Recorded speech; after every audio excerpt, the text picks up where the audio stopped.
Dragon boat festival या फिर जिसे चीन में तुआनवू फेस्टिवल कहा जाता है और चीन का एक पारंपरिक और बहुत खास त्योहार है। ये फेस्टिवल मनाया जाता है मशहूर चीनी कवि और देशभक्त छू युएन की याद में।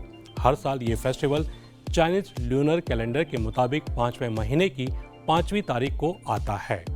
इस दिन की सबसे खास बात होती है जोंगजा खाना और ड्रैगन बोट की रेस देखना। जोंगजा दरअसल चिपचिपे चावल से बना एक ट्रेडिशनल फूड है जिसे बांस या केले के पत्तों में लपेटकर पकाया जाता है।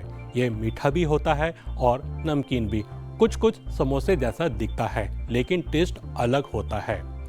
इस फेस्टिवल में लोग जोंगजा खाते हैं, रियलगर वाइन पीते हैं, खास तरह के इत्र वाले छोटे पाउच पहनते हैं, जड़ी बूटी जैसे मगवॉट और कैलामस घरों के दरवाजों पर लटकाते हैं। इसके अलावा ड्रैगन बोट की धुआंधार रेस होती है जो देखने में बहुत ही मजेदार लगती है। इस दिन एक और अजीब सी मजेदार परंपरा है, दोपहर के वक्त अंडे को सीधा खड़ा करने की कोशिश करना। माना जाता है कि अगर आप अंडे को सीधा खड़ा कर पाए तो किस्मत साथ देगी। पुराने जमाने में लोगों को लगता था कि ये सारे काम बीमारियों और बुरी आत्माओं से बचाते हैं और सेहत के लिए भी अच्छे हैं। अब बात करें मॉडर्न टाइम की, तो आज के टाइम में भी ये त्योहार बहुत धूमधाम से मनाया जाता है। ड्रैगन बोट रेस और जोंगजा खाना तो चलता ही है, लेकिन साथ में लोग मूवी देखने जाते हैं, म्यूजिक फेस्ट में शामिल होते हैं, शॉपिंग करते हैं और पार्कों में घूमते हैं। चीन के कई बड़े शहरों के बड़े बड़े पार्कों में इस मौके पर कल्चरल प्रोग्राम्स और मेल मिलाप वाले इवेंट्स होते हैं जहां लोग मस्ती करते हैं और फैमिली टाइम एंजॉय करते हैं। इस दिन लोग एक दूसरे को जोंगजा गिफ्ट भी करते हैं। सुपरमार्केट में जोंगजा की गिफ्ट पैक भी मिलते हैं। ऑफिस में भी साथ बैठकर जोंगजा खाने का चलन है। स्कूलों में बच्चों को जोंगजा बांटा जाता है ताकि उन्हें भी इस परंपरा के बारे में पता चले। अब जरा जान लेते हैं कि ये सब शुरू कैसे हुआ। तुआनवू उत्सव चीन का एक पारंपरिक उत्सव है जिसका इतिहास लगभग 2000 साल से भी ज्यादा पुराना है। तुआनवू त्योहार कब से शुरू हुआ, इसके बारे में अलग अलग कहानियां प्रचलित हैं। कुछ लोग मानते हैं कि तुआनवू त्योहार पुराने चीन के यांगत्से नदी के पास रहने वाले लोगों द्वारा ड्रैगन की पूजा करने के साथ शुरू हुआ, लेकिन सबसे ज्यादा प्रचलित कहानी के अनुसार 278 ईसा पूर्व में प्राचीन देशभक्त कवि छू युएन मातृभूमि के नदी में छलांग लगाकर आत्महत्या करने की याद में मनाया जाता है। छू युएन युद्धरत राज्य काल के छू के राजा के वफादार मंत्री थे। इस काल में छी, छू, यैन, हान, चाओ, वेई और छिन 7 राज्य थे, जिनमें छिन राज्य सबसे ज्यादा शक्तिशाली था। वह बाकी 6 राज्यों पर कब्जा करने और पूरे चीन पर अपना वर्चस्व कायम करने की कोशिश कर रहा था। छू युएन ज्ञानी और मेधावी थे।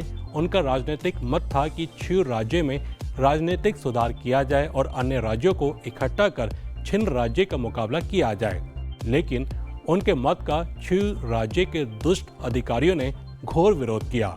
छू राज्य के राजा ने उन्हें दुष्ट अधिकारियों के उकसावे में आकर छू युएन का सुझाव मानने से इनकार कर दिया और उन्हें राज्य से बाहर निकाल दिया। अपने राज्य की राजधानी से जुदा होने के बावजूद छू युएन छू राज्य के भविष्य को लेकर चिंतित रहते थे। अपने निर्वासन के दौरान छू युएन ने अपनी कविताओं और दुख को अपने संप्रभु और लोगों के प्रति व्यक्त करने के लिए कई कविताओं की रचना की। बाद में छू राज्य को छिन राज्य से हारने की खबर सुनने के बाद छू युएन को बहुत दुख पहुंचा और वो हताश हो गए। उन्होंने अपनी छाती पर भारी पत्थर बांधकर मिलो नदी में कूदकर आत्महत्या कर ली। वह दिन ईसा पूर्व 278 में 5वें महीने की 5वीं तारीख थी। लोगों को जब ये खबर मिली तो वो नाव लेकर उनकी तलाश में नदी की ओर दौड़ पड़े। छू युएन की लाश मछलियों से बचाने के लिए उन्होंने नदी में चावल से बनी चीजें फेंक दी। तभी से हर साल 5वें महीने की 5वीं तारीख को जोंगजा बनाकर उसे नदी में फेंकने और फिर खाने की परंपरा शुरू हो गई। धीरे धीरे बोट रेस की परंपरा भी जुड़ गई। आजकल ड्रैगन बोट प्रतियोगिता न सिर्फ तुआनवू उत्सव के दौरान की जाती है, बल्कि ये सांस्कृतिक कार्यक्रम के रूप में विश्व के कई जगहों में भी लोकप्रिय है। यहाँ तक कि यह एक महत्वपूर्ण खेल इवेंट भी बन गया है। इस प्रतियोगिता में इस्तेमाल की जाने वाली ड्रैगन बोट पारंपरिक रूप से सागौन लकड़ी से बनी होती है, जो कई तरह के डिजाइन और आकार की होती है। चीन के दक्षिणी भाग में खासतौर पर गांवों में ये नौका प्रतियोगिता बहुत ज़्यादा लोकप्रिय है। प्रतियोगिता में जीत हासिल करने पर बहुत ज़्यादा जोर दिया जाता है। इससे सभी लोग बढ़ चढ़कर हिस्सा लेते हैं, इसलिए इस उत्सव के दूसरा नाम है ड्रैगन बोट फेस्टिवल।